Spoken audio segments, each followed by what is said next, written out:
carbon tax getting you down? Higher natural gas bills forcing you to schlep around in itchy old cardigans and lumber jackets? Are you eating canned fruit out of a dented can because the cost of fresh is out of control? And the electricity to run the dishwasher is like taking out a second mortgage on your house?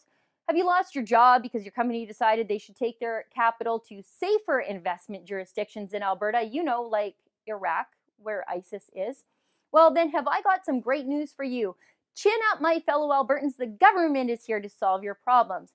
They're giving you some rope to hang your problems on. Specifically, the NDP is giving out $12 rebates on clotheslines.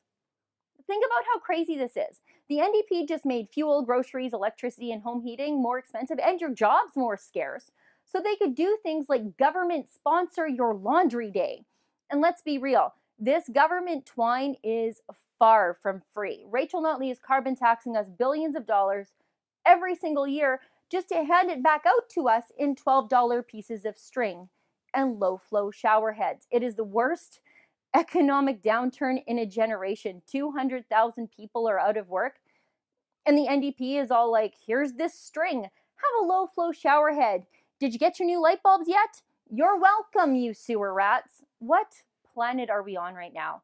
I want to be in the Trump dimension. Instead, I'm in the Notley universe where apparently dimmer switches are the solution to an economic crisis and where taxes change the weather. And speaking of the weather, did anyone bother to consider the weather before the NDP schemed up their clothesline subsidy? It snows like 7 months of the year here in Alberta, and it's always been that cold. It's 0 here right now where I live, and that's typical. It's seasonal, actually.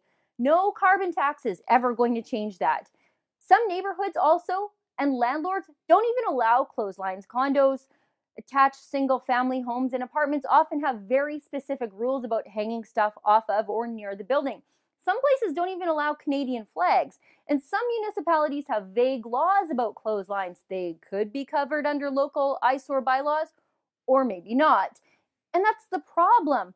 The NDP MLAs who still lived at home until they won the great election lottery of 2015 may not be aware of such grown-up things. Look, I live in the middle of nowhere. If there is a clothesline bylaw where I live, and it certainly would not surprise me if government busybodies had one in place, I don't know, I guess, come at me, bylaw officers, and give me a ticket for my whites. But out of curiosity, our Calgary reporter Holly Nicholas called the city of Calgary to ask them about which bylaws cover clotheslines. After a while on hold, she was informed that there were no specific bylaws, but the city would get back to her in up to 5 days to clarify. So maybe they don't even know exactly. And that's something the NDP should have considered in the first place. I'm not anti-clothesline, far from it. I have a clothesline. Lots of people, like me, hang their laundry out to save money and not the earth. And I just like how it smells, honestly.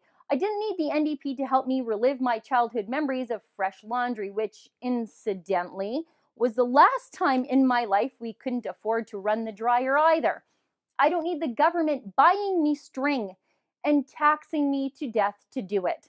Seriously, the NDP should just quit worrying about our laundry and quit hanging Albertans out to dry.